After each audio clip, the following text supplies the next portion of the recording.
Online ক্লাসে সবাইকে স্বাগতম জানাচ্ছি। আমি ফজলুল হক মনি, সহকারী শিক্ষক, বড় মহেশখালী বালিকা উচ্চ বিদ্যালয়। আজকে আমি তোমাদের গণিত বইয়ে অষ্টম শ্রেণীর একটি গুরুত্বপূর্ণ জ্যামিতিক বিষয় নিয়ে আলোচনা করব। আশা করি তোমরা এটা বাসায় বসে খুব সুন্দরভাবে মনোযোগ সহকারে শুনবে। ঠিক আছে, আজকে আমরা মূল আলোচনা যাওয়ার আগে একটা কথা বলবো, তা হচ্ছে দীর্ঘদিন যাবৎ মহামারী করোনা ভাইরাসের কারণে স্কুল বন্ধ রয়েছে, যার কারণে আমরা সঠিকভাবে পাঠদান দিতে পারি নাই। তাই এই যে ঘাটতিটা হয়েছে, ঘাটতিটা পূরণ করার লক্ষ্যে সরকারের বিধি মোতাবেক নির্দেশক্রমে আমি একটা অনলাইন ক্লাস নিয়ে তোমাদের সামনে হাজির হয়েছি। আশা করি তোমরা অবশ্যই উপকৃত হবে। এই ক্লাসটা একবার না বুঝলে বারবার দেখবে, টিউটোরিয়ালটা দরকার হলে 10-12 বার দেখবে। অবশ্যই গুরুত্বপূর্ণ যে বিষয়টা আছে এটা অবশ্যই সহজ হয়ে যাবে। আজকে মূল আলোচনায় চলে যাই আমরা। এখানে দেখা যাচ্ছে এই অষ্টম শ্রেণীর বইতে তোমরা খুলে এটা দেখতে পাবা, পিথাগোরাসের উপপাদ্য। এই প্রশ্নটা থেকে আমরা একটু পড়ব, তারপর একটু লক্ষ্য করবো। দেখি, এখানে দেখা যাচ্ছে একটি সমভূমি ত্রিভুজের অতিভুজের উপর অঙ্কিত বর্গক্ষেত্র অপর দুই বাহুর উপর অঙ্কিত বর্গক্ষেত্র দিয়ে সমষ্টির সমান। হ্যাঁ, আমি আবার দেখাচ্ছি, তোমরা আবার ভালো করে দেখো। একটি সমকোণী ত্রিভুজের অতিভুজের উপর অঙ্কিত বর্গক্ষেত্র অপর দুই বাহুর উপর অঙ্কিত বর্গক্ষেত্র দিয়ে সমষ্টির সমান। আসলে বিষয়টা এখানে আমরা সহজে বুঝবো না, যদি আমরা একটু চিত্রের মাধ্যমে দেখি তাহলে আরো স্পষ্ট হবে। তাহলে আমরা দেখি সমকোণী ত্রিভুজ। তার আগে ত্রিভুজ জিনিসটা কি এটা চিনতে হবে। এখানে দেখা যায়, এখানে একটা ত্রিভুজ দেখা যাচ্ছে। ত্রিভুজের সংজ্ঞা অনুসারে আমরা বলতে পারি তিনটি বাহু দ্বারা সীমাবদ্ধ ক্ষেত্রকে ত্রিভুজ বলে। যে কোনো তিনটি বাহু দ্বারা এখানে তিনটে কোণ থাকবে আর তিনটে বাহু থাকবে। আর সমকোণী ত্রিভুজ বলতে এখানে একটি কোণ সমকোণ হবে। সমকোণ বলতে বোঝাই আমরা যে কোণের পরিমাণ 90 ডিগ্রি হবে তাকে সমকোণ বলে। আর অপর দুটি কোণ অবশ্যই সূক্ষ্মকোণ হবে, কারণ বাস্তব সত্য একটি ত্রিভুজে তিনটি কোণের সমষ্টি 180 ডিগ্রি। তার কারণে একটা কোণ যদি 90 ডিগ্রি হয়, অপর দুটি কোণ অবশ্যই 90 ডিগ্রি হবে। হয় 45 আর 45 হবে, না হয় 40 আর 50 হবে, 60 হবে। ঠিক আছে, তাহলে দুটি ত্রিভুজের একটি ত্রিভুজের টোটাল সমষ্টি হচ্ছে কত? 180 ডিগ্রি। তাহলে আমরা যার কারণে এটাকে বলতে পারি এটি একটি সমকোণী ত্রিভুজ। ঠিক আছে, এবার আমরা মূল আলোচনায় চলে যাই। এখানে প্রশ্নটা বলা হয়েছে একটি সমকোণী ত্রিভুজের অতিভুজের উপর অঙ্কিত বর্গক্ষেত্র। মনে করো এটা একটা অতিভুজ, এসি হচ্ছে অতিভুজ। আর অতিভুজ আরো সহজ করে দিচ্ছি, কোন ত্রিভুজের সমকোণের বিপরীত বাহুকে অতিভুজ বলে, অথবা একটি ত্রিভুজের সমকোণী ত্রিভুজের বৃহত্তম বাহুকে অতিভুজ বলে। তাহলে অবশ্যই এটা অতিভুজ। একটা পিথাগোরাসের বাস্তব সত্য তথ্য আছে এখানে, স্কয়ার সমান, অর্থাৎ অতিভুজের স্কয়ার সমান হবে লম্ব স্কয়ার যোগ ভূমি স্কয়ার। অর্থাৎ এটাকে বর্গ করলে এই দুইটা বাহুকে বর্গ করে সমষ্টি করলে তার সমান হবে। তাহলে আমরা এখান থেকে বুঝতে পারছি, দেখা যাচ্ছে কি আমাকে প্রমাণ করতে হবে অতিভুজ হচ্ছে এসি স্কয়ার ইকুয়াল ভূমি হচ্ছে বিসি স্কয়ার প্লাস লম্ব হচ্ছে এবি স্কয়ার। তার মানে এখানে কথার সাথে মিলে যাচ্ছে একটি সমকোণী ত্রিভুজের অতিভুজের উপর অঙ্কিত, সমকোণী ত্রিভুজের অতিভুজের উপর অঙ্কিত এটা অতিভুজের উপর নিয়ে যদি আমি একটা বর্গক্ষেত্র আঁকি, তাহলে তা অপর দুই বাহুর উপর, এই দুই বাহুর উপর যেটা বর্গ আঁকবো, এখানে একটা বর্গ হবে, এখানে একটা বর্গ হবে। ওই দুইটি বর্গের সমষ্টি করলে এই অতিভুজের উপর যেটা বর্গ করবে তার সমষ্টির সমান হবে। আশা করি তোমরা বুঝতে পারছো এটা একটা সমকোণী ত্রিভুজ। এটাই সত্য, সমকোণী ত্রিভুজের অতিভুজের উপর অঙ্কিত বর্গক্ষেত্র অপর দুই বাহুর উপর অঙ্কিত বর্গক্ষেত্রের সমষ্টির সমান, এটা প্রমাণ করতে হবে। আমরা এখন প্রমাণে চলে যাবো। প্রমাণে যাওয়ার আগে আমাকে একটু করে ছোট্ট করে অঙ্কন করতে হবে। এবার আমরা অঙ্কনের দিকে চলে যাবো।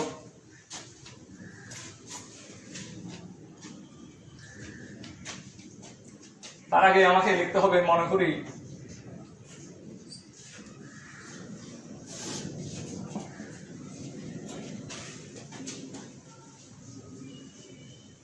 এ ই সি একটি সমকোণী ত্রিভুজ।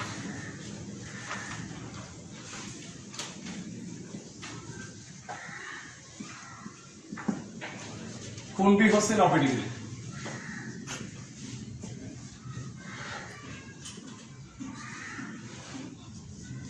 অর্থাৎ সমকোণ, কোণটি হচ্ছে 90 ডিগ্রি।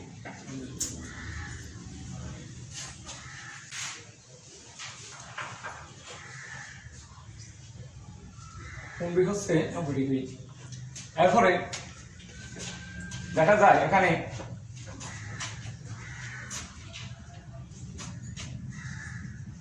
AB সমান C, BC সমান A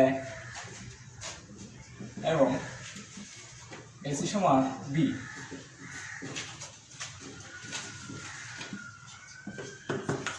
প্রমাণ করতে হবে যে আমরা একটু বড় করে লিখি। প্রমাণ করতে হবে যে AC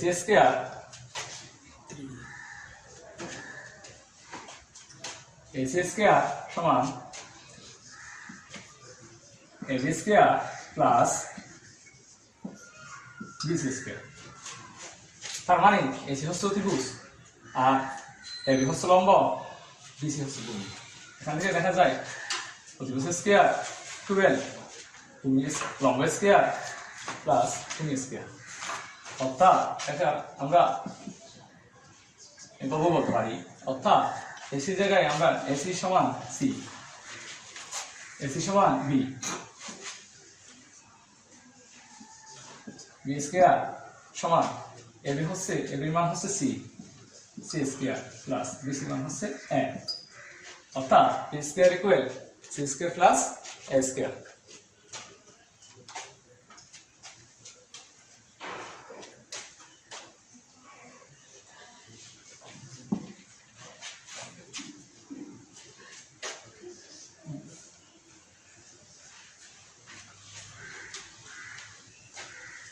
এবার আমরা অঙ্কনের দিকে চলে যাই। অঙ্কন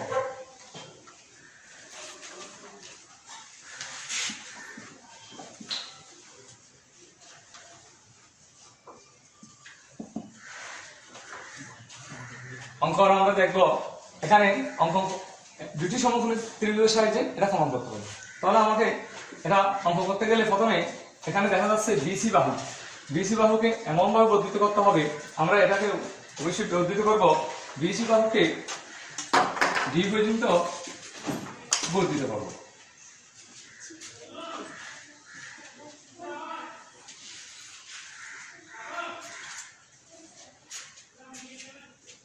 বিসি বাহুকে ডি পর্যন্ত বর্ধিত করি যেন, বিসি বাহুকে ডি পর্যন্ত বর্ধিত করি যেন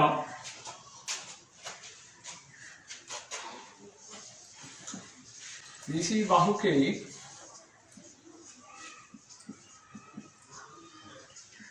ডি পর্যন্ত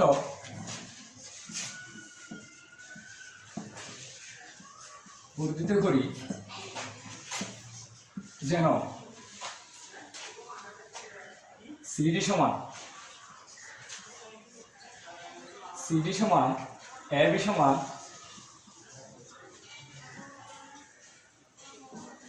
সি হয়, সি হয়।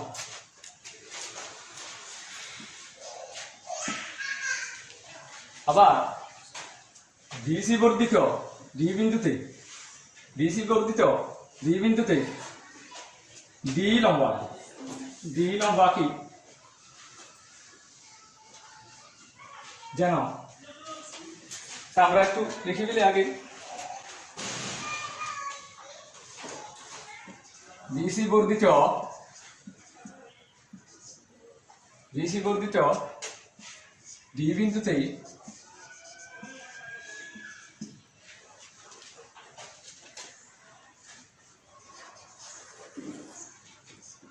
ডি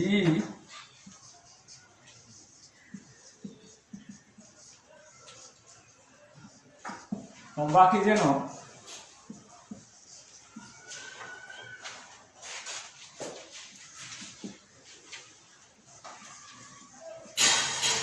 ডি সমান বিসি সমান এ হয়।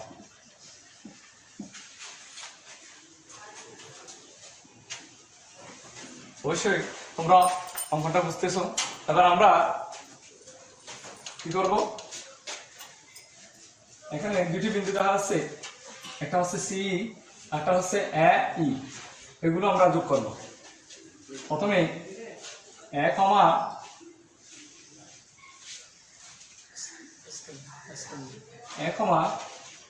সুন্দর করে প্রত্যেকের আমি স্কেলের ব্যবহার দিয়ে করব।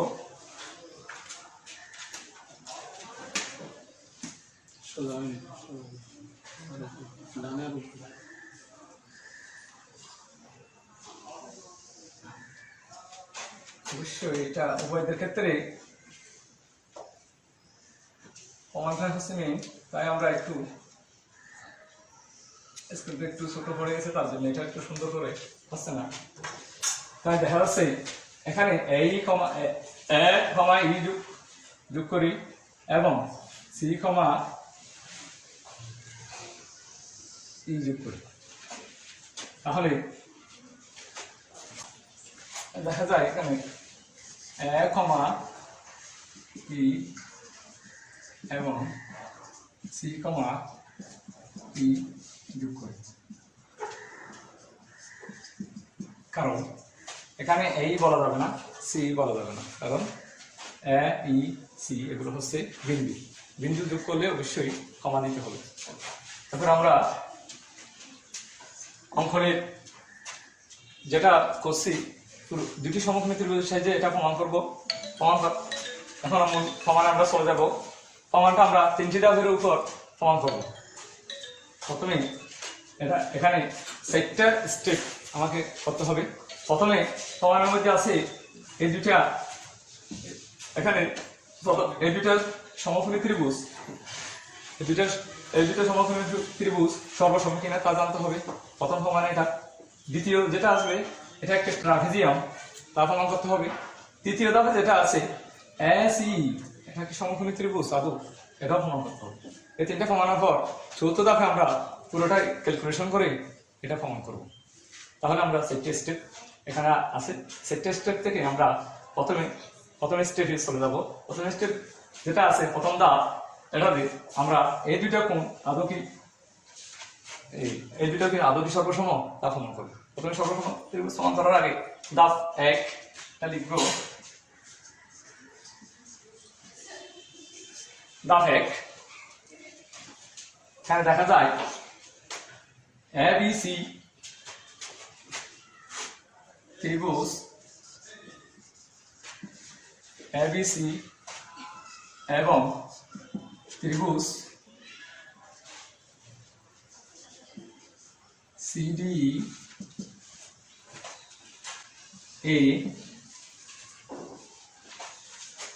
AB সমান CD,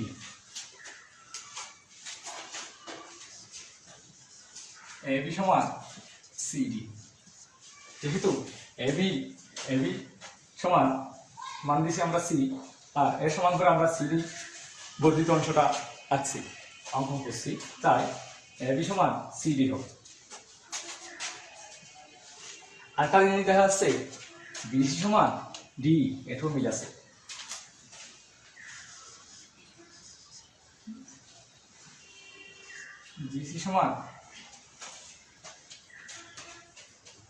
BC সমান হবে D,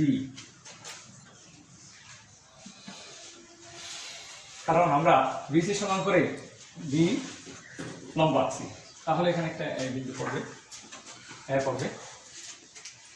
এখন AB সমান CD, BC সমান D, তাহলে একটি ত্রিভুজের মধ্যে আমরা দুটি জিনিস মিল দেখা যাচ্ছে। তাহলে আরেকটা যদি আমরা প্রমাণ করতে পারি, আরেকটা ত্রিভুজের তিনটা তথ্য যদি আমরা প্রমাণ করতে পারি, তাহলে এটা আমরা সর্বসম বলতে পারবো। তাহলে দেখা যায় সি এবং এ এর অন্তর্ভুক্ত কোণ হচ্ছে বি, আর এখানেও সি এবং এ এর অন্তর্ভুক্ত কোণ হচ্ছে বি, অবশ্যই কোণ দুটি সমান হবে। তাহলে আমরা বলতে পারবো কোণ এ বি সি এবং কোণ ই ডি সি অথবা সি ডি ই। সুতরাং এখানে লেখা এবং অন্তর্ভুক্ত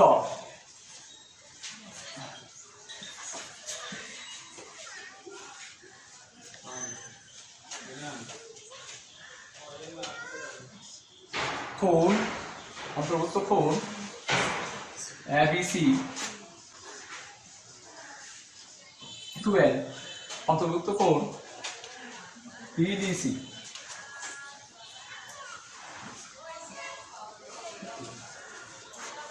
তাহলে একটা ত্রিভুজের মধ্যে আমরা তিনটে তথ্য আমরা সমান পেয়েছি, তাহলে আমরা বলতে পারবো পুরো ত্রিভুজ দুটি সর্বসম। সুতরাং ত্রিভুজ এ বি সি সর্বসম ত্রিভুজ সি ডি ই। তাহলে আমরা যদি তিনটে তথ্য প্রমাণের মাধ্যমে এটা সর্বসম হয়, তাহলে পুরো ত্রিভুজের সবগুলো কোণ সবগুলো বাহু অবশ্যই সর্বসম হবে, সবগুলো সমান সমান হবে। এখানে দেখা যায় তাহলে এই ত্রিভুজের মধ্যে আর কি বাকি আছে, এসি সমান সি অবশ্যই সমান হবে। সুতরাং এর ভিত্তি করে আমরা বলতে পারি এসি সমান সি। আরো দেখা যায় কোণ বিএসি এর সমান হবে এই ত্রিভুজে ইসিডি এবং কোণ বিএসি ইকুয়াল কোণ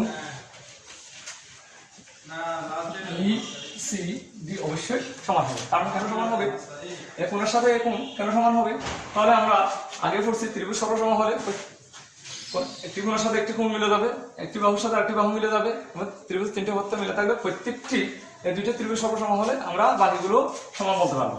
এসি সমান সি বলতে পারবো, কোণ বিএসি ইকুয়াল আমরা ইসিডি সমান বলতে পারবো। কেন বলতে পারবো, কারণ আমরা এটা কেন বলছি এটাকে না বলে তাও একটা প্রশ্ন, কারণ এই কোণটা সি এবং বি বাহুর মধ্যবর্তী কোণ, আর এই কোণটা এখানে একটা আমরা বি দিতে পারি। এখন এই কোণটা হচ্ছে বি এবং সি এর মধ্যবর্তী কোণ, তাহলে অবশ্যই কোণ দুটি সমান।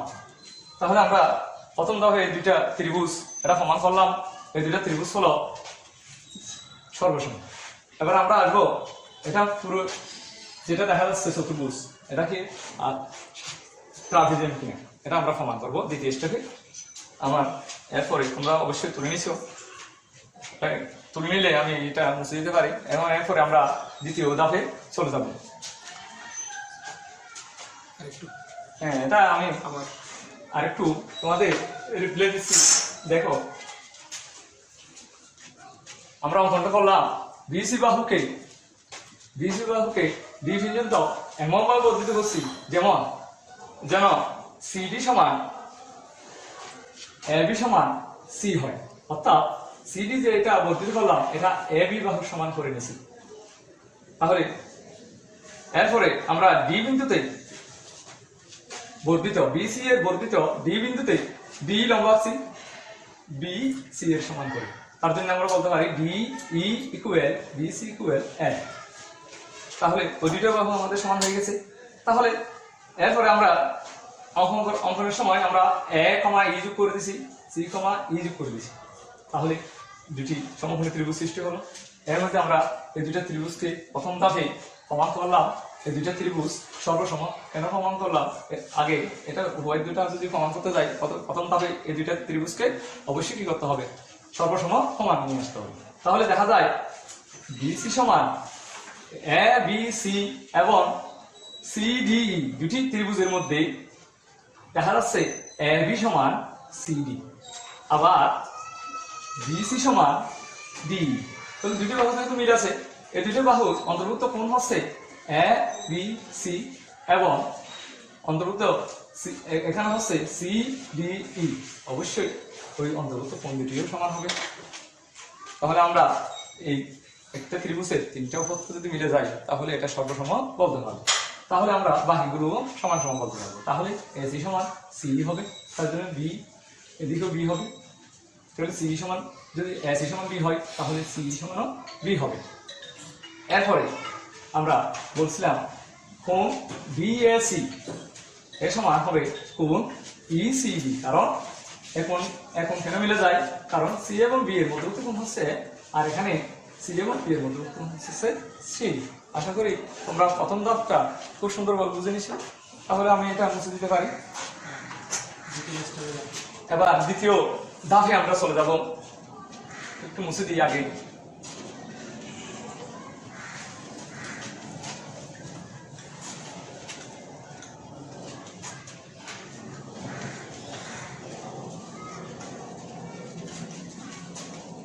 হ্যাঁ, প্রিয় শিক্ষার্থীরা, তোমরা অবশ্যই ভালো মনোযোগ সহকারে শুনতেছো।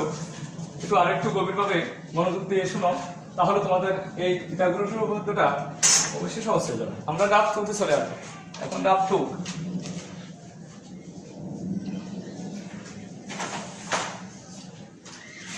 এবার ডাব 2 তে আমরা এটা পুরোটা কি ট্রাপিজিয়াম, এটা আমরা একটু সমান করব। এবার দেখা যায় এখানে এবি লম্ব বিডি, এবি লম্বটা বিডির উপরে, তাহলে বলতে পারি এবি লম্ব বিডি এবং ডি লম্ব বিডি।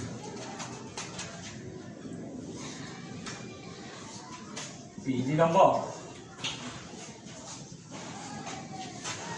বিডি, কারণ এই লম্বটা অবশ্যই বিসির উপর ছিল না, এটা পুরো এর উপর। এটা যদি আমি ট্রাপিজিয়াম সমান করতে যাই তাহলে পুরো একটি বাহুর উপর আমাকে নিতে হবে। তাহলে ট্রাপিজিয়াম আমার একটি বাহু থাকে, তার জন্য এটা একটা চতুর্ভুজ। এই জন্য এখানে ত্রিভুজের মধ্যে বলা যাবে না, বিসির উপর বলা যাবে না, এটাকে বিডির উপর বলতে হবে। তাহলে এ বিলম্ব বিডি, আবার ইতে লম্ব তাও বিডির উপর। তাহলে বলে অবশ্যই এ বি ডি ই একটি ট্রাপিজিয়াম হবে।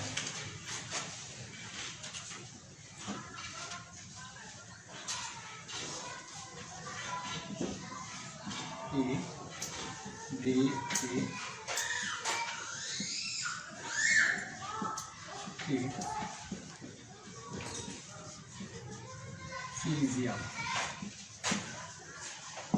তাহলে এটা ট্রাপিজিয়াম মূলত আমরা প্রমাণ করতে পারছি এটা একটা ট্রাপিজিয়াম। দেখা যাচ্ছে এ বি ডি ট্রাপিজিয়াম, কারণ এ বাহু আর এ বাহু সমান নয়, তাহলে সমান্তরাল, কিন্তু এই দুটো বাহু বিডি। তাহলে এখানে আরেকটু কথা বলতে হবে। ট্রাপিজিয়াম বলা হবে সমান্তরাল একটা জিনিস আসবে। এবি লম্ব বিডি এবং ইডি লম্ব বিডি বলে অবশ্যই এবি সমান্তরাল ডি হবে।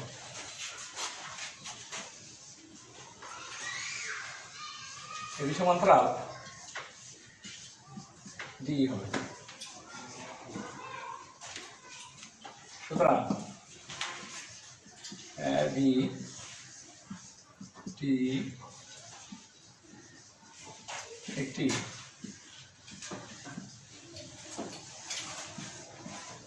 ট্রাপিজিয়াম। এরপরে আমরা তৃতীয় ধাপ যাওয়ার আগে আমি আরেকবার বলতেছি, এখানে দেখা যাচ্ছে এখানে এ বি লম্ব হচ্ছে বিডির উপর, ডি লম্ব হচ্ছে বিডির উপর, তার জন্য এ বি সমান্তরাল ডি হবে। সুতরাং এ বি ডি একটি কি, এ বি ডি ই একটি ট্রাপিজিয়াম হবে।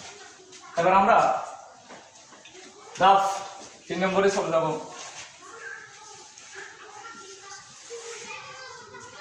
ধাপ 3। এখন আমরা প্রমাণ করব এসি আদৌকি সমকোণী ত্রিভুজ। তাহলে প্রমাণে চলে যাওয়ার আগে আমাকে এটা এ বি ডি একটা ট্রাপিজিয়াম প্রমাণ করলাম। এখন আমরা প্রমাণ করব এসি এটা কি আদৌকি সমকোণী ত্রিভুজ। তার আগে এই ত্রিভুজটা আমরা দেখব। এখানে দেখা যায় এই ত্রিভুজের মধ্যে কোণ বি এ সি যোগ কোণ এ সি বি, অর্থাৎ এই কোণ এবং এই কোণ সমকোণী ত্রিভুজ আমি আগে বলছিলাম একটি কোণ 90 ডিগ্রি থাকার কারণে ওই দুটি কোণ অবশ্যই 90 ডিগ্রি হবে,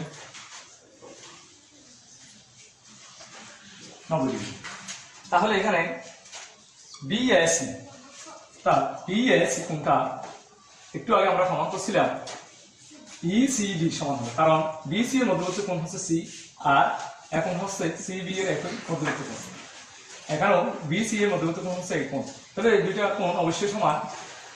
তাহলে আমরা এটা রেখে দেব, এই কোণটার জায়গায় আমরা এই কোণটা লিখব।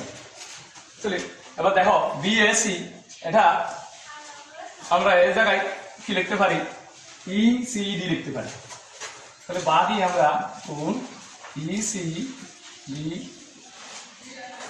কোণ এসিবি 90 ডিগ্রি হবে। এবার দেখো তো তোমরা একটু লক্ষ্য করো, ইসিডি কোণটা আর এখানে আছে এসিবি, এই দুইটা কোণ, এই দুইটা কোণ মিলে আমরা কত পাইলাম 90 ডিগ্রি। যদি এই দুইটা কোণ 90 ডিগ্রি হয় তাহলে বিডি সরলরেখার উপর তিনটে কোণ আছে, একই সরলরেখার উপর তিনটা কোণ থাকলে ওটা ওই তিনটে কোণের সমষ্টি হবে 180 ডিগ্রি। তাহলে এই কোণ আর এই কোণ 90 ডিগ্রি হলে অবশ্যই এসি 90 ডিগ্রি হবে, এসি অবশ্যই 90 ডিগ্রি হবে। সুতরাং কোণ এসি সমান 90 ডিগ্রি। সুতরাং কোণ, সুতরাং এসি একটি সমকোণী ত্রিভুজ।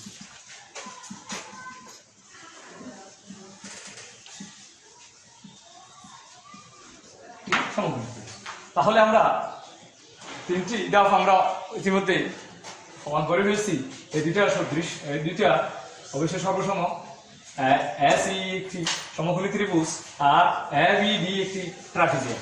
আমরা এখন চলে যাব ক্যালকুলেশন। চতুর্থ ধাপে আমরা এটা ক্যালকুলেশন করে প্রমাণ করবো যে সমকোণী ত্রিভুজের উপর অঙ্কিত বর্গক্ষেত্র, একটি সমকোণী ত্রিভুজের উপর অঙ্কিত বর্গক্ষেত্র অপর দুই বাহুর উপর অঙ্কিত বর্গক্ষেত্রের সমষ্টির সমান। তাহলে এটা আমরা ক্যালকুলেশন করলে এখন আমাদের সহজ হয়ে যাবে। আমরা এখন চলে যাব 4 নম্বর ধাপে।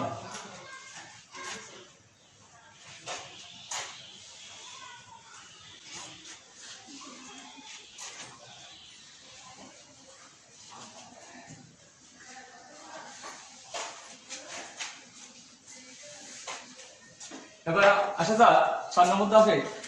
এখন একটু আমাদের ক্যালকুলেশন করে এটা বের করতে হবে। দেখা যাচ্ছে এবিডি একটি ট্রাপিজিয়াম। আমরা জানি একটি ট্রাপিজিয়ামের ক্ষেত্রফল বের করতে গেলে আমাকে সূত্র প্রয়োগ করতে হবে। এখানে যেহেতু উচ্চতা নাই, তাহলে আমরা বলতে পারি ট্রাপিজিয়ামের একটা উচ্চতা না থাকলেও একটা সূত্রের মাধ্যমে আমরা প্রয়োগ করতে পারি। এখানে যেহেতু উচ্চতা দেখা যাচ্ছে না, তাহলে আমরা ট্রাপিজিয়ামের ক্ষেত্রফল বলতে পারি এখানে মধ্যবর্তী দূরত্ব, সমান্তরাল বাহুদের মধ্যবর্তী দূরত্বে যেটা আছে এটার সাথে গুণ হবে সমান্তরাল বাহুদের সমষ্টির সাথে। তাহলে আমরা এখন একটা সূত্র প্রয়োগ করব, এর মাধ্যমে আমরা এটা বের করে ফেলবো। ট্রাপিজিয়ামের ক্ষেত্রে বলে একটা সূত্র আছে,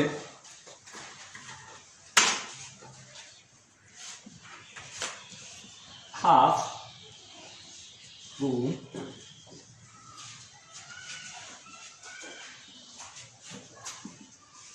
সমান্তরাল বাহুদ্বয়ের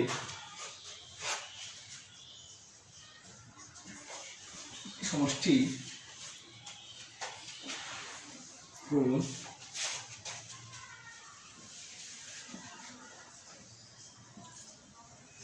সমান্তরাল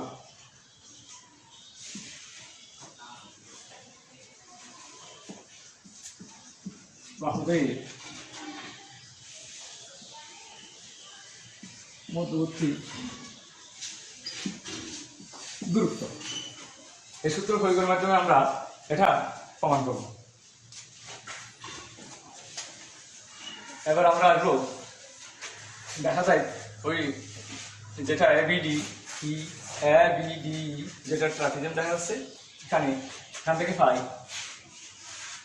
এ বি ডি ই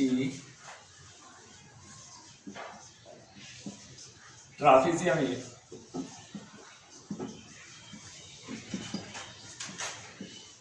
ক্ষেত্রফলটা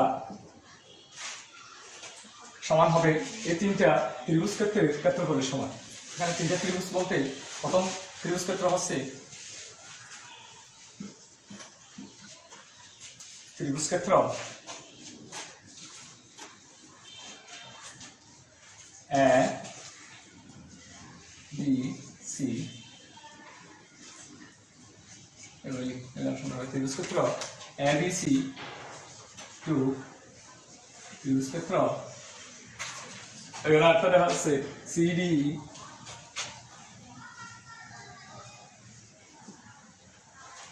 যোগ ত্রিভুজ ক্ষেত্র এ সি টি। এটাই সমান, এটা অবশ্যই ইকুয়াল সমীকরণ করলে ইকুয়াল হবে এ বি ডি ট্রাপিজিয়ামের ক্ষেত্রফল তিনটা ত্রিভুজ ক্ষেত্রের ক্ষেত্রফলের সমান হবে। তাহলে আমরা দেখতে পাচ্ছি এখান থেকে আমরা যদি মানগুলো বসে দিতে পারি তাহলে আমরা প্রমাণটা হয়ে যাবে। এখন আমরা কি ট্রাপিজিয়ামের ক্ষেত্রফলের সূত্রটা আমরা লিখে দিয়েছিলাম, ওখান থেকে লিখতে পারি আর সমান্তরাল বাহুদের সমষ্টি। সমান্তরাল বাহু বলতে এখানে বোঝায় এ বি যোগ ডি। দেখো আমি এখানে লিখছি এ বি ডি ট্রাপিজিয়ামের ক্ষেত্রফল ইকুয়াল, এখানে তিনটা ত্রিভুজ ক্ষেত্র দেখা যাচ্ছে, ওই তিনটা ত্রিভুজ ক্ষেত্রের ক্ষেত্রফলের সমান। তাহলে আমরা এখান থেকে ট্রাপিজিয়ামের ক্ষেত্রফলের সূত্রটা আবার লিখতে পারি, বা এ বি ডি ট্রাপিজিয়ামের ক্ষেত্রফল হচ্ছে হাফ গুণ সমান্তরাল বাহুদের সমষ্টি। সমান্তরাল বাহু বলতে এ বি এবং ডি,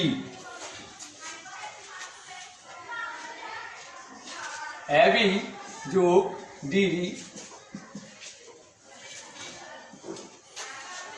গুণ সমান্তরাল বাহুদের মধ্যবর্তী দূরত্ব। সমান্তরাল বাহুদের মধ্যবর্তী দূরত্ব হচ্ছে বিডি। এবার ত্রিভুজ ক্ষেত্র এবিসি এর ক্ষেত্রফল হাফ গুণ, এখানে ভূমি গুণ উচ্চতা, হাফ গুণ ভূমি গুণ উচ্চতা। ভূমি হচ্ছে বিসি, উচ্চতা হচ্ছে এবি। এবার ত্রিভুজ ক্ষেত্র সিডি, এখানে ভূমি হচ্ছে সিডি, হাফ গুণ ভূমি হচ্ছে সিডি গুণ উচ্চতা হচ্ছে ডি, যোগ ত্রিভুজ ক্ষেত্র এসিই, এক্ষেত্রে হাফ গুণ ভূমি হচ্ছে সি, উচ্চতা হচ্ছে এসি। তাহলে আমরা এখান থেকে লিখতে পারি হাফ গুণ এবি জায়গায় কি লিখতে পারবো আমরা, এবি জায়গায় লিখতে পারবো সি, আর ডি জায়গায় লিখতে পারবো আমরা এ, গুণ বিডি জায়গায় আমরা লিখতে পারবো এ প্লাস সি।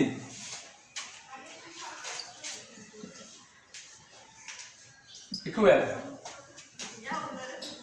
হাফ গুণ বিসি জায়গায় এ লিখতে পারবো, আর এবি জায়গায়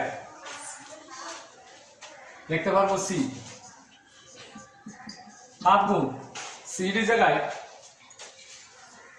লিখতে পারবো সি, ডি জায়গায় লিখতে পারবো এন, যোগ হাফ গুণ সি, সি জায়গায় আমরা লিখতে পারবো বি, এসি জায়গায় লিখতে পারবো বি।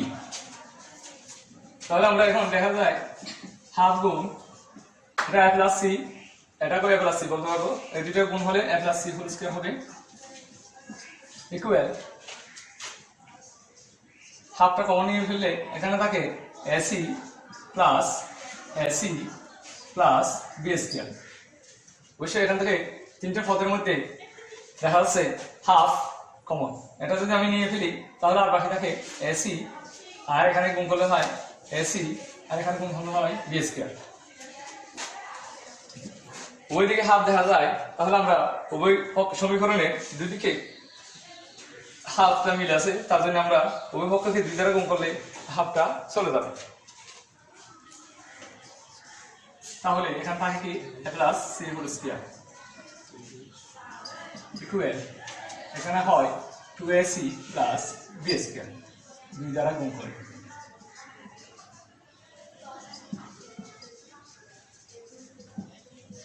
এবার আসুন এটাকে সূত্র করলে দেখা যায় a square plus 2ac plus c square 2ac plus b square. তাহলে সমীকরণে 2ac দুই দিকে যেহেতু আছে এটা আমরা বাদ দিতে পারি, বুঝলাম পদ্ধতিতে আমরা এটা বাদ দিতে পারি। তাহলে থেকে যায় a square plus c square equal b square, অর্থাৎ এটাকে প্রতিসম করলে হয় b square equal a square plus c square. এটা হচ্ছে প্রতিসম বিধি প্রয়োগ করে আমরা b square equal a square plus c square নিয়ে আসলাম। তাহলে b স্কয়ার বলতে কি বোঝায়, এখানে b স্কয়ার হচ্ছে ac, অর্থাৎ ac square equal a square bc square plus c square, অর্থাৎ ab স্কয়ার।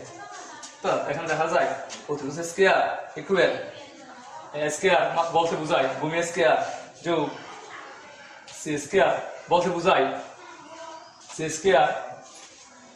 স্কয়ার বলতে বোঝায় ab। হ্যাঁ, আমরা এখান থেকে দেখা যাচ্ছে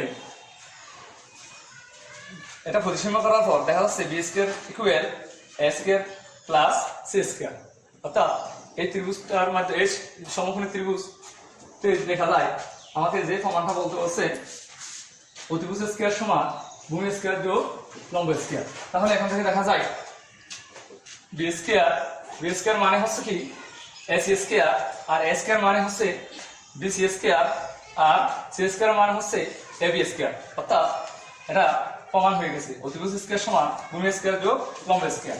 তাহলে আমরা এখানে প্রমাণ করি। আশা করি সবাই ভালো করে বুঝতে পারছো। এটা বুঝতে না পারলে টিউটোরিয়ালটা ভালো করে তোমরা বারবার দেখবা, একবার না বুঝলে অনেকবার দেখবা, তাহলে অবশ্যই এই সমকোণ ত্রিভুজটা যেটা পিথাগোরাস উপপাদ্য আছে প্রমাণটা আছে, তোমরা অবশ্যই এটা সহজ করে বুঝতে পারবে। আশা করি সবাই বুঝছো। আমি এই তোমাদের এই যেটা দেখাচ্ছি এটার উপর তোমরা বাসায় বারবার চেষ্টা করো।